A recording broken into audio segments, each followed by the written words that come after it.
Good afternoon, everyone. My name is Artemis Kirk, University Librarian, and it's a great pleasure to welcome such a large audience for today's event. This is a program of the Georgetown University Library Associates and the Office of the Provost at Georgetown. I'm very pleased to be able to introduce my colleague and friend, Dean Chester Gillis of Georgetown College, who will introduce our speaker this afternoon. Dean Gillis.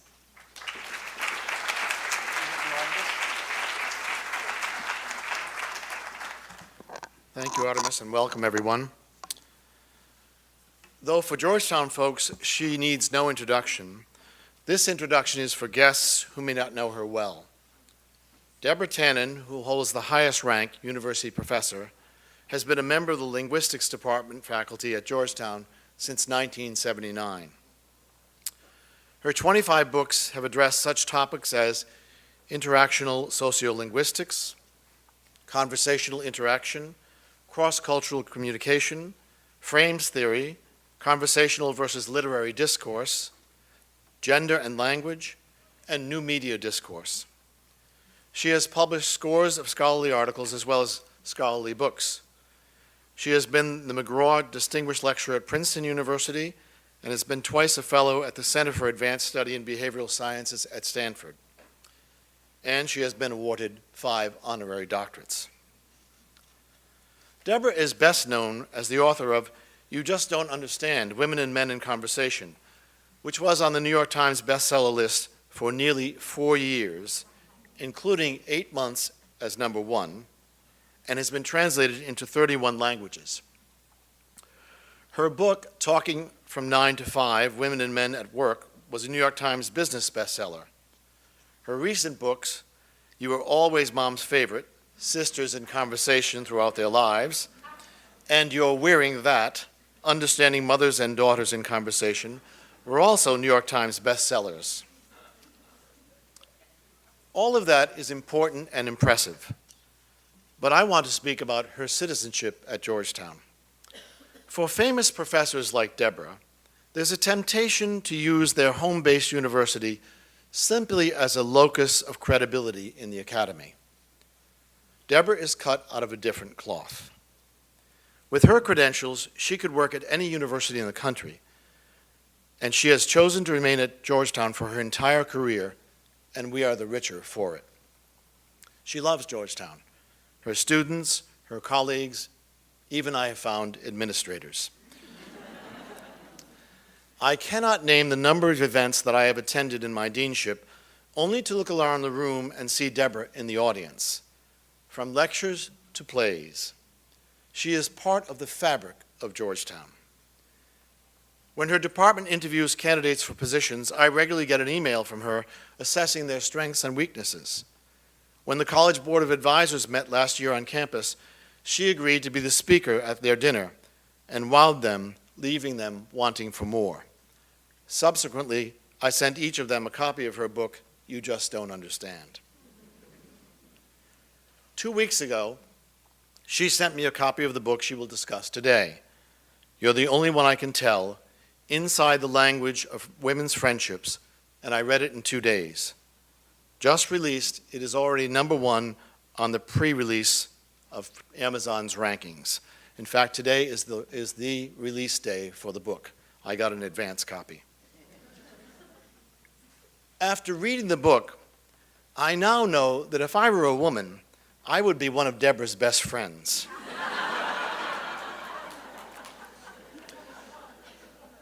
Whether a woman or a man, we are in for a treat as she opens our eyes and ears to the language and the world of women's friendships. Please welcome Georgetown's own Deborah Tannen.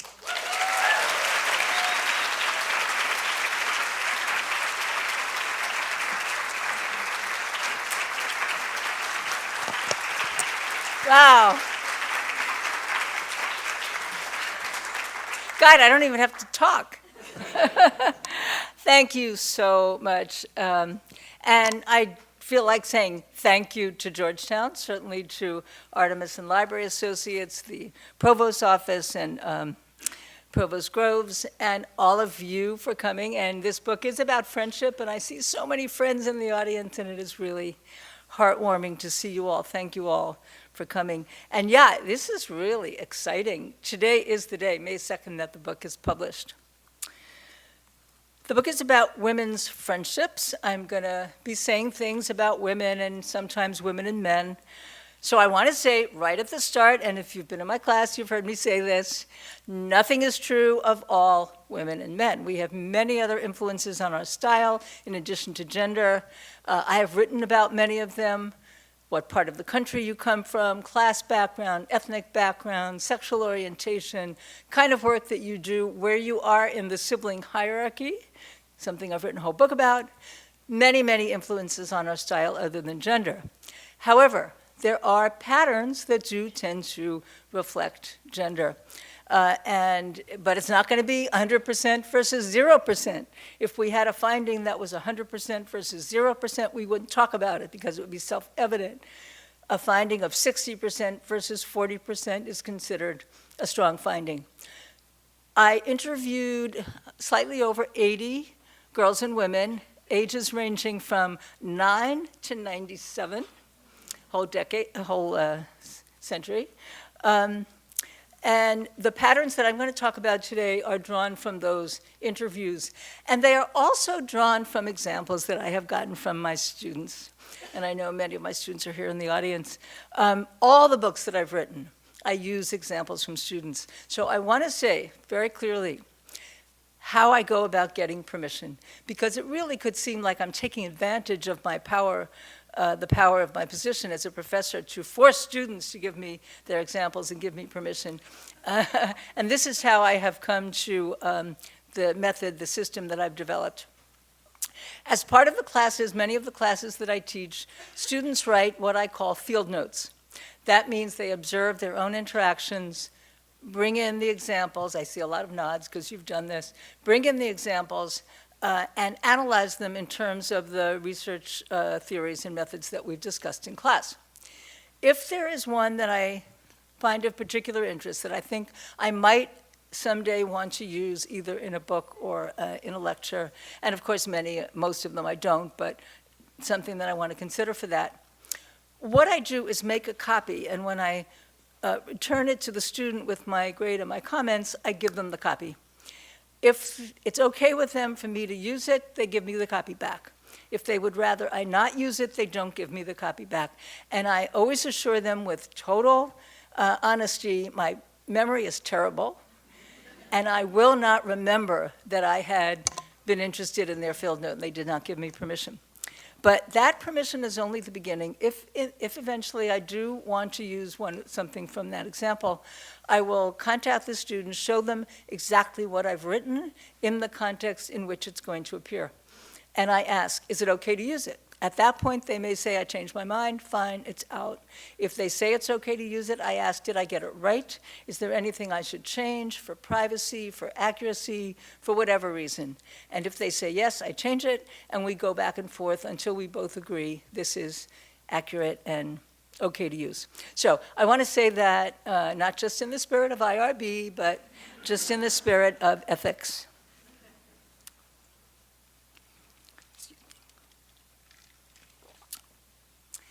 Okay, so I'll be drawing on some of those examples today. And in particular, I have a chapter on social media, and I really, really learned a lot from the students and the classes I have taught on social media over the years. The 80 women that I talked to about friendship, I heard comments like, my friendships with women are as essential as air. My women friends are the most sustaining thing in my life. But I also heard comments like, I find friendships with women difficult terrain to navigate. And I even heard, I don't have women friends, I don't trust women. Those were the minority, but I did hear not a few comments like that.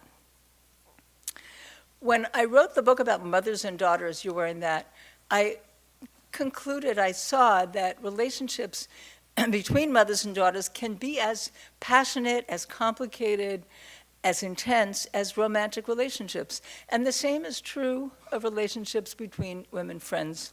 Now, let me say right here, I'm going to be talking about women friends because that's what I actually observed. Much of what I say will also be true of men friends, and certainly of friends between women and men, including women and gay men. My own best friend is a gay man, and that's a very interesting topic. But I'm just going to be focusing on friendships among women because that's what I studied and that's what I looked at. I heard such deeply moving stories of lifelong relationships and of the kinds of devotion that friends showed to each other and how important they were to each other. And it was all ages. A third grader, this is a high school student told me about this, when she was in third grade, something had happened in her family that was very upsetting, and it got around the school. You know, that happens. And it was really difficult for her to talk about. Her friend group, as a team, protected her. They didn't ask her for details, because they understood, they sensed she really didn't want to talk about it. But if they sensed that another kid who was not in their group was going to ask her questions, they physically formed a barrier around her so that the intruder couldn't get to her. They really protected her. This was third grade. And I certainly heard parallel stories when people were adults. Friends who jumped on a plane, flew across the country, stayed for a week or more because a friend was recovering from surgery or from an illness. Friends who called every single day because a friend lost a spouse. Friends who called every single day for no special reason, just to stay in touch. And I talked to people who had done that for 30, 40 years. Talk to each other every day, briefly in the morning, not a long conversation, but checking in.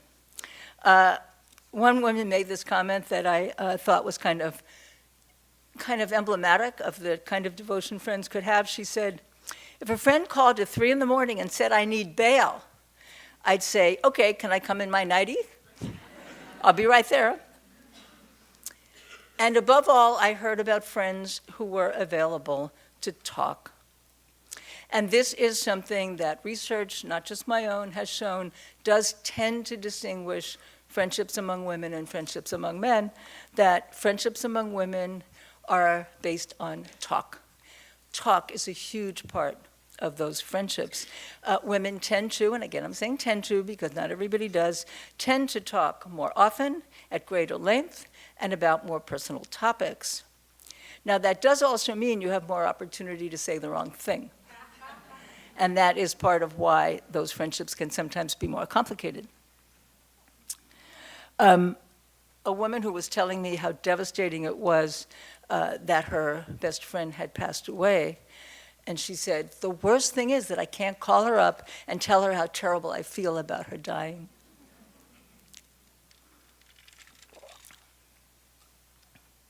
So all this talk is what makes relationships, friendships among women, both very gratifying, deeply gratifying, and also sometimes complicated. And I'm going to start by illustrating the difference, or what conversations among women friends says about those friendships, by telling you about a conversation that a woman told me she had with her son. Now, the son had recently graduated from college, and now he was living somewhere else. And she was talking to him on the phone, and she was asking him about one of his friends, whom she knew quite well. The friend's name was Mike. And she said, have you talked to Mike lately? And he said, yep, talked to him yesterday. How's he doing? I don't know.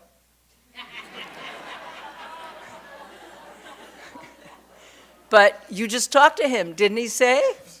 Nope. Well, how's his job? I don't know.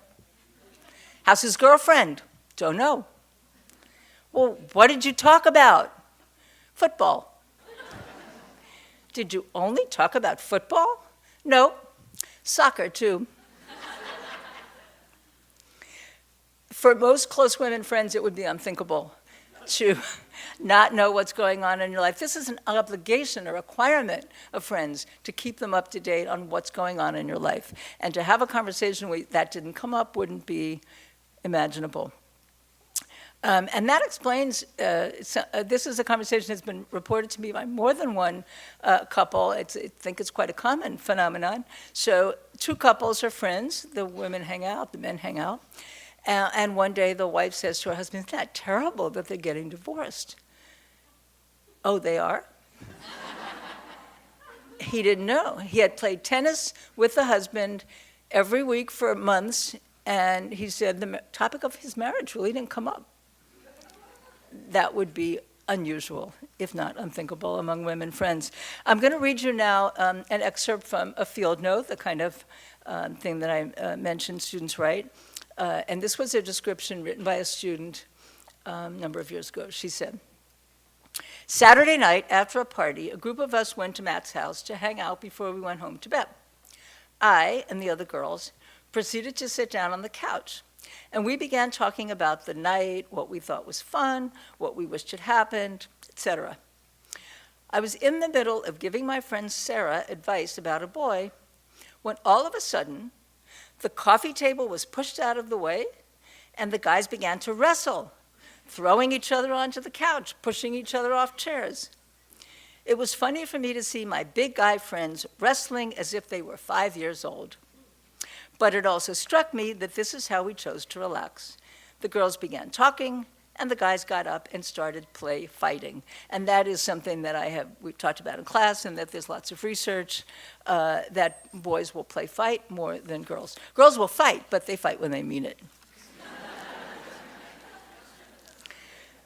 So the student who wrote that commented that her big guy friends were acting like 5-year-olds. Well, she and her women friends were acting like 5-year-olds too. They were acting like 5-year-old girls.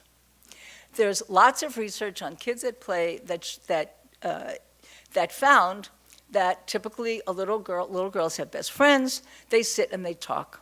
Obviously, they run around too, but they spend a lot of time sitting and talking and telling each other secrets.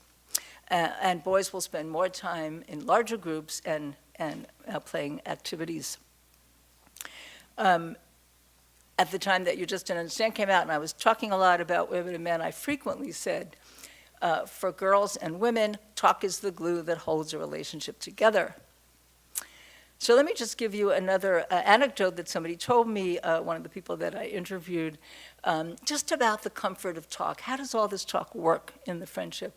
She was telling me how important her friends were when her children were small. And she had a neighbor who was also had children the same age.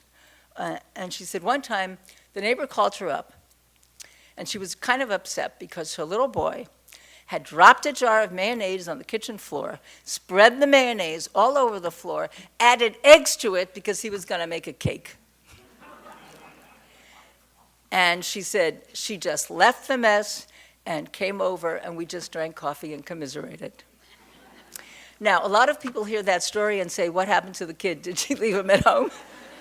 So I called her up and asked her, follow-up question, where was the kid? She didn't remember. So I can only tell you what she remembered. She said, maybe he was taking a nap. But this word commiserated is really significant. Feeling that there's somebody who understands what you're going through, who has gone through something similar, is so significant. And it's a particular kind of talk that has been written about quite a bit. It was first described by someone named Gail Jefferson. She gave it the name Troubles Talk. Troubles talk is a big part of many women's friendships. And this seems to be the case all over the world. And there's one quote that I really love about this. And this was recorded by our own Aysulu Kubayeva, who is from Kazakhstan and actually recorded women in Kazakhstan talking about their friends. And she recorded a woman who made this comment. She said, "When you have talked to someone, it is lighter on the soul. The days seem sunnier, and troubles step back and start seeming smaller." It's a beautiful way to put it, isn't it? But that is what is captured by many of the comments that people made and many of our own experiences. And it's the primacy of troubles talk that I think is behind a scenario that is talked about a lot, and it's often traced to You Just Don't Understand, conversation where a woman tells a man about a problem, and he offers a solution, and she's frustrated, and then he's frustrated. She's frustrated because she didn't want him to fix it. She just wanted to talk about it. And he's frustrated because why do you want to keep talking about it if you don't want to do anything about it? And furthermore, what I think is really important is they're both frustrated because they're trying to be a good person. They're trying to give the other what they want. and they're getting criticized. And that's really the most painful part, I think, of these kinds of differences in what I call conversational style. So often what was said about that was, she didn't want a solution, she just wanted to talk about it. I don't think that's quite right. I would put it a little differently now. I don't think it's the case that she didn't want a solution. She just didn't want it right off the bat. Remember that scenario that I just read about, that student who wrote, she and her friend were sitting on the couch. She said, and I was giving Sarah advice about a boy. We do help find solutions. We do give advice, but we don't just do it right there. So a friend might say, oh, and then what did he say? And then why do you think he said that? And then what did you say? And then how did you feel when he said that? And then what did you say? And then how did he react to that? And,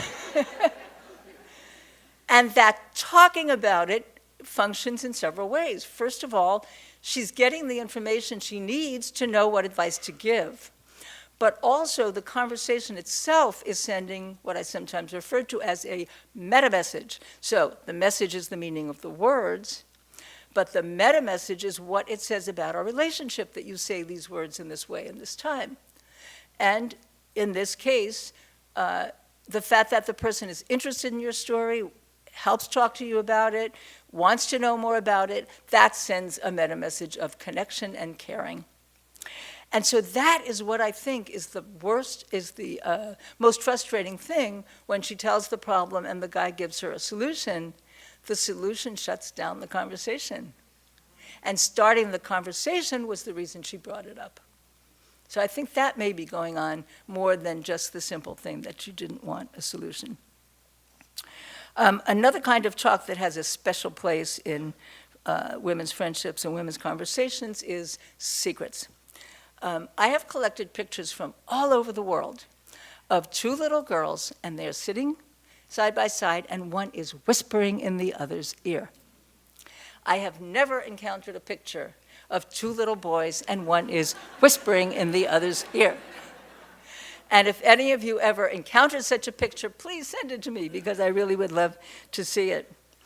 And of course, we don't know what they're saying, but my suspicion is that in the vast majority of cases, what they're whispering is not that significant, especially little kids. It's not something that's so private that if it were known, it would be compromising.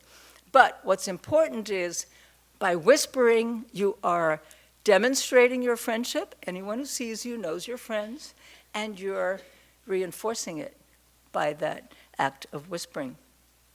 And this was reflected in many of the comments that women made about their friendships.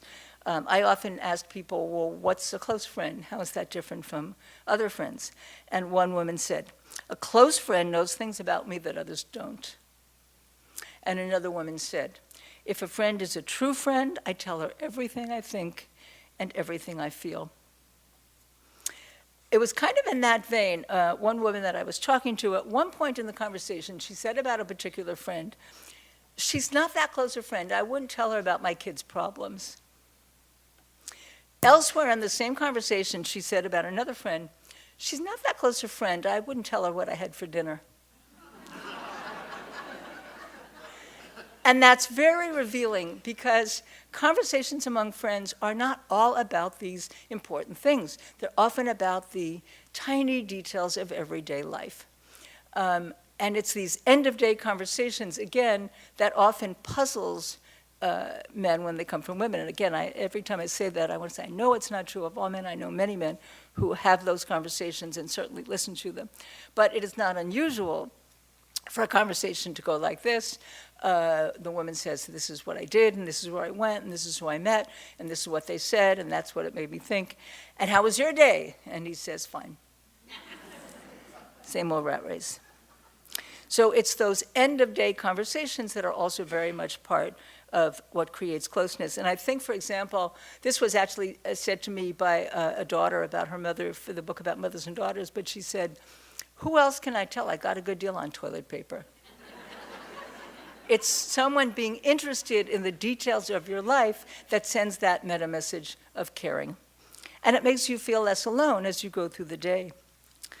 But the comment, I wouldn't tell her what I had for dinner, reminded me of a comment that was made by a woman I interviewed, and this was a woman in her 80s, who was complaining about how the world has changed because of people now snapping pictures all the time and sending them around and posting them. And she said, all that stuff out there that nobody needs to know, I don't care what somebody had for dinner. I think she would care if it was a close friend. And I've come to think about the snapping and the sending and the posting of photos as an extension of those how was your day conversations. Think about if you were something, you're out, something funny happened. In the past, at the end of the day, you'd say, oh, the funniest thing happened today, and you might forget. Now you don't have to wait till the end of the day. It's almost like the person's there, and you could elbow them and say, look at that. You take the picture and you send it and you say, look at that. And it's almost like that person is with you. So I think there really is that function of all the social media to create the connection in a ongoing way that we always were creating and always valuing. So that's one of the things that is wonderful about the social media and everybody having their iPhones. But it isn't all wonderful. Actually, many of the points I'll be making are that the gifts and the risks are often two sides of the same coin. The same functions, the same thing that has a very positive function can also have a negative function. And the constant snapping and posting of photos is one such thing. You've heard of FOMO, F-O-M-O, fear of missing out, FOMO. And that's posed as one of the reasons that we're always checking our phones. Some of us, it's email, it might be Instagram, Snapchat, whatever. You're always checking to make sure you don't miss something. With FOMO, you might have missed the party because you didn't check your phone in time. But I've coined a new term, FOBLO, fear of being left out. And that's worse. You missed the party because you weren't invited. And this is something that I found was true of friends that was also true of sisters and mothers and daughters and families in general, that women were often hurt because they were left out. And often if it was a family, the mother was hurt, the father wasn't, by not being included in something. Constantly seeing pictures of what you were left out of is more painful than hearing about it. We always heard about things that we were left out of, but now we see pictures. And I think that is harder. It's also particularly sensitive for women because girls really do punish girls they don't like by locking them out. And little boys don't. Boys will let everybody play. They might treat them badly, but they don't lock them out. The classic threat of a little girl is, you can't come to my birthday party. And little girls are very creative about locking other girls out. So my colleague Amy Sheldon studies preschool kids at play, and she observed this little girl who was, they were playing house, and another little girl wanted to play. She didn't like that little girl. So she said, you can be the baby brother, but you aren't born yet.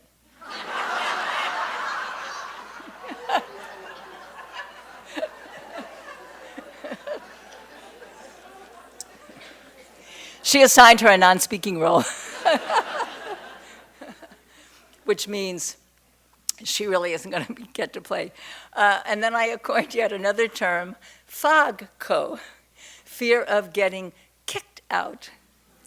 And this is something that girls' groups do, and it's especially strong in middle school and high school. Many of us have had that experience. Many women told me about experiences of being kicked out of a group summarily, and also of feeling terribly guilty now as adults that they didn't speak up when their group kicked somebody out. Heard many heartbreaking stories like that. And there was one I actually just recently was checking with the woman again for her permission to use that story, and she said, just reminding me of it makes me feel horrible, but yes, you can use it.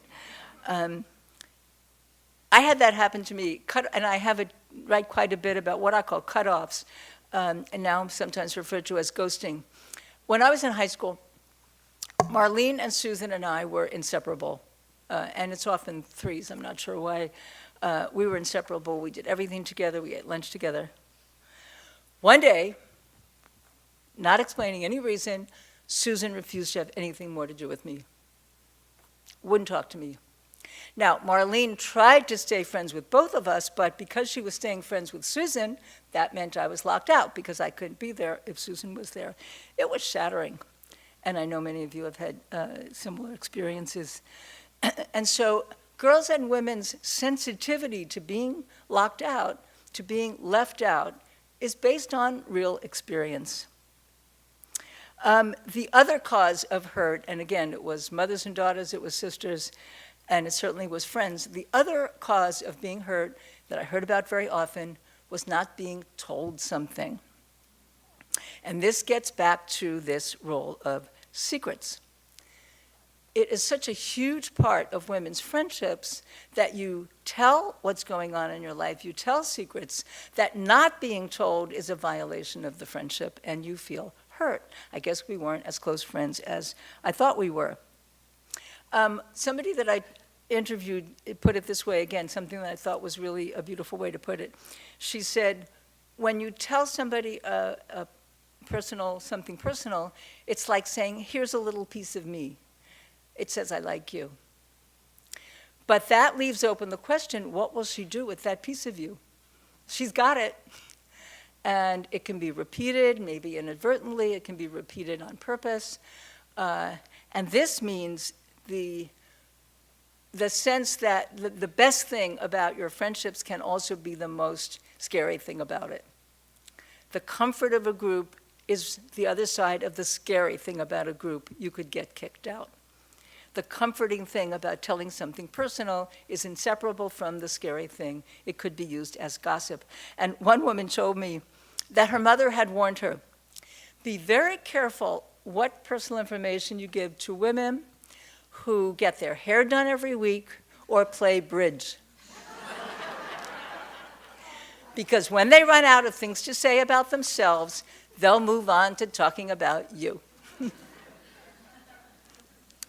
In fact, several women told me that one of the reasons they prefer friendships with men is because men don't repeat their secrets.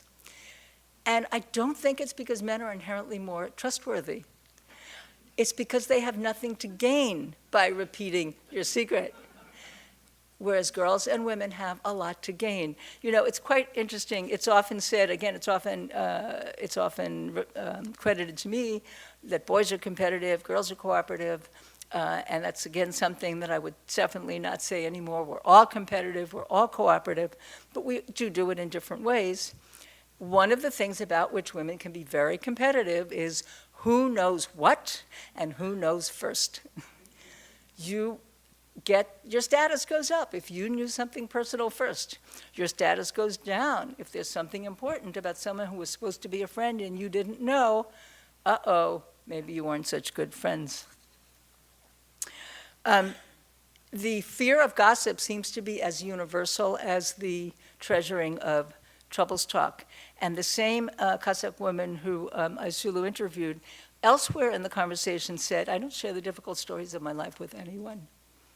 Even though she had just said how helpful it is, how wonderful it is to be able to do it.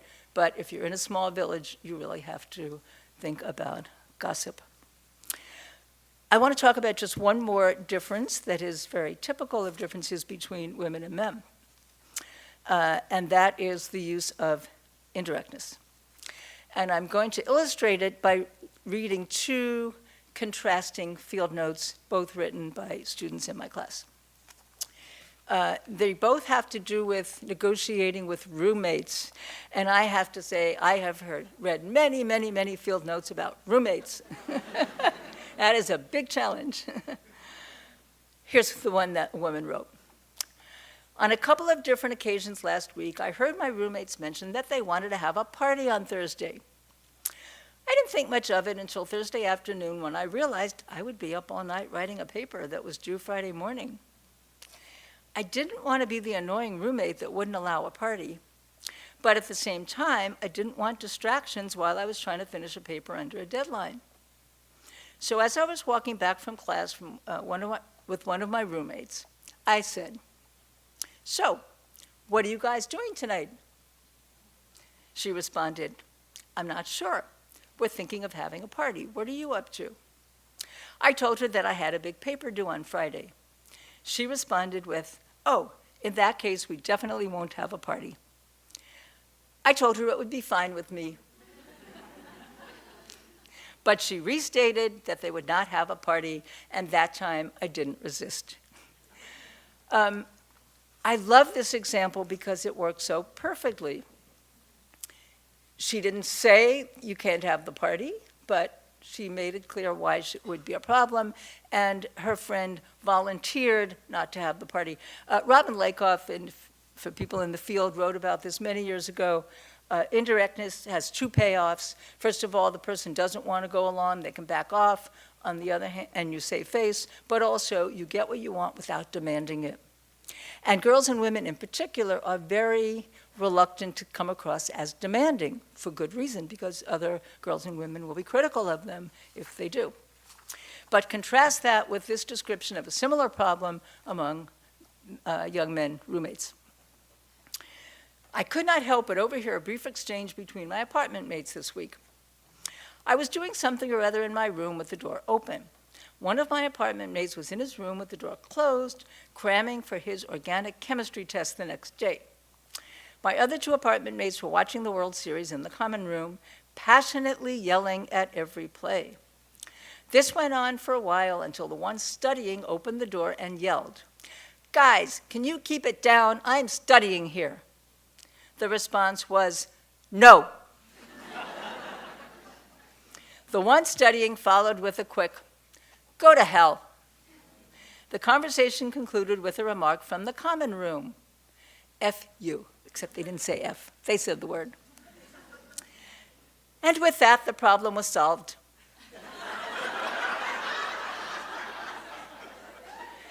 They lowered the volume on the television and mellowed out considerably. No one was mad, just a typical way of problem solving in Henley 60. Now, what's interesting there to me, of course, it's interesting that kind of hard to imagine women having that conversation that way. Like, kind of hard to imagine the guys having the conversation the way the women did. But that's also indirect. It's indirect because they're not saying what they mean. They say no, but they are going to quiet down. So in both cases, they're not saying what they really mean, but they're going to accommodate to what their friends want. But that indirect way of getting what you want is more typical of women than men. I have to say, as a side point here, the very first paper I ever wrote in the field of linguistics was conversations I had had with my first husband, who was from Greece, where I was the direct one and he was the indirect one. So I really know that this isn't true of all women and men. I wrote about high involvement style, high considerateness style. This indirectness is high considerateness style. I want to give you one more example of conversation very similar, worked out in a very similar way to highly accomplished professional women. I was going to be keynote speaker at a conference organized by somebody that I knew, and another woman we both knew, a mutual friend, was also going to be a keynote speaker. So I arrive at the conference, and the one who's running the conference said to me, "Our friend Judy, she isn't going to make it." She said, "Judy called me this morning, and she said, you know, I'm really feeling horrible. I have a bit of a fever. I can tell I'm coming down with something. But if you really need me, I'll come and give my talk anyway." And I told her, "I need you to stay home and take care of yourself." And I said, "I love that conversation. Can I use it as an example in my talk?"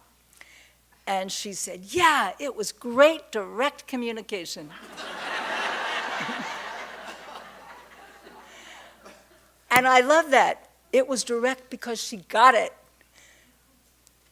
People who don't expect indirectness find it very confusing. You're not saying what you want. They find it manipulative. You're trying to get me to do something that you didn't really, and you don't want to take responsibility and ask me to do it. You're making me be the heavy. If a style is shared, it is completely clear. It is experienced as direct. But sometimes it can be a little frustrating and confusing because you really don't know what people want, and if you're trying to give them what they want, but you could guess wrong. And this was a conversation that somebody told me about. This is another social media example. And it can be even more tricky on social media because you don't have facial expression, tone of voice, and all those things. So these are two friends. They had a plan to go running. One, for whatever reason, was going to suggest that they go running a little later. So she sent her friend a Facebook message, and the friend replied, "I guess that's okay, fine, see you then." Women will know, I guess, and okay, doesn't sound like you really want to do it. It sounds like you're going along, but it isn't your first choice. So she replied, "I'm sorry, I didn't mean to be difficult. I'm more flexible than I made it sound. I can actually do 1 o'clock like we planned." And then she told me they went like 4 rounds. No, let's do the time you want to do. No, let's do the time we said. They did end up going at the established time, but her comment was, and I'm quoting her, "There had to be a better way to get there." It can be a challenge to figure out what a friend wants if she's so busy figuring out what she thinks you want and trying to give you that. And so you don't know if it's what she really wants or if it's what she thinks you want, and that's why she seems to want it.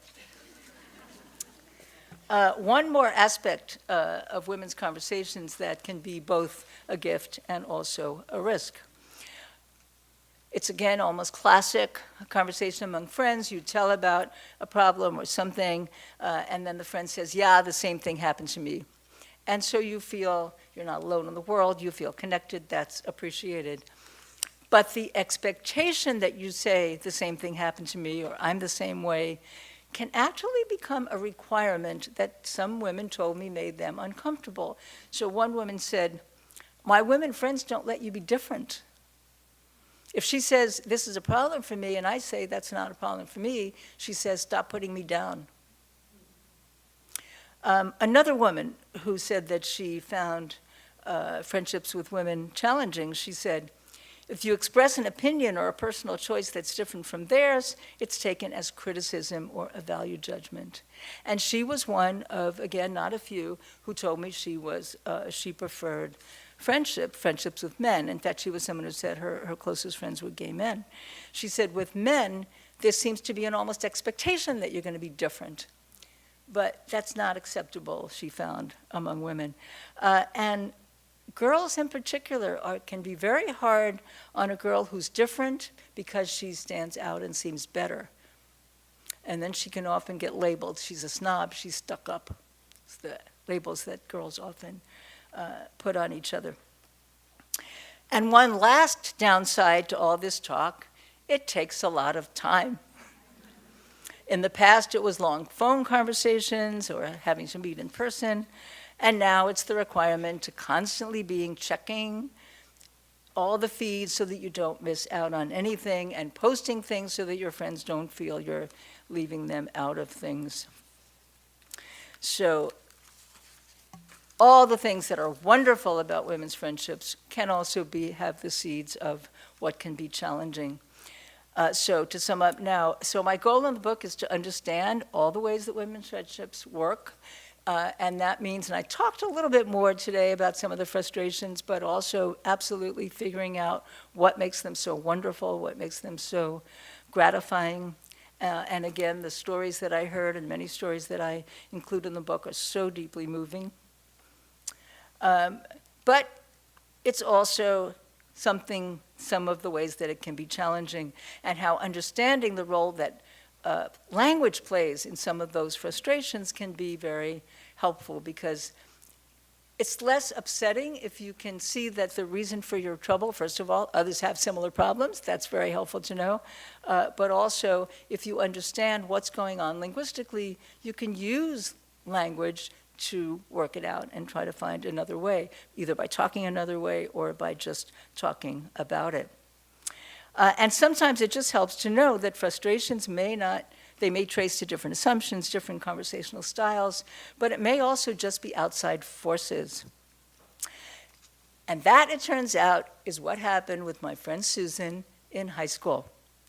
I solved the mystery. And now I'm going to tell you. ever since shortly after high school, I began trying to find her, to just ask her why she stopped talking to me. I couldn't find her. I could never find her. As so often happens with women, she got married, she changed her name, she couldn't be found. So the moment I decided to write a book about friends, I made up my mind, I am going to find her and solve this mystery once and for all. I was not going to let the book be done and not find her. Well, the book was pretty much done, and I hadn't found her. I have a friend who is extremely good at finding people online. He really is gifted at that. And so I was telling him about my frustration not finding Susan, and he said, give me a couple days. So I told him Friday night. By Sunday morning, he had found a brother, right? Brothers don't change their names. He had found her brother and found an email for her brother online. So I immediately email her brother, and I'm composing this to get it right, because maybe she still doesn't want to talk to me. Carefully composing my email, and I get an email from her. Within a few hours, 54 years after our last conversation, I was talking to her on the phone. And the first thing she said to me was, first thing, it was my brother that made me stop talking to you. Now, it wasn't that brother. It was a different brother. But she was born in Iraq. They were a very traditional Iraqi Jewish family. And, you know, in very traditional families, the older siblings have a lot of power over younger siblings. This was a much older brother. And he is the one who insisted that she stop, that she cut off our friendship, because he said I had too much influence over her. And in telling me about it, she said, that's the reason, he said, but I think he was just jealous. And I had other examples in the book where I had said just that, especially if it's a parent or a guardian that makes a younger person cut off a friendship. It can be that. So I want to end with that, both because it's kind of a happy ending, and now we see each other. But when you're cut off, it's so painful because you find yourself thinking, what did I do? I must have done something terrible.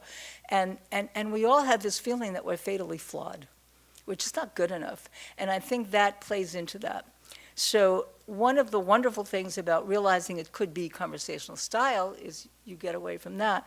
But also to realize that this cutoff really was not anything I had done. And even more, in a way, it was actually a testament to how powerful and how intense a friendship, and how powerful in a positive way a friendship can be. So I'll stop there.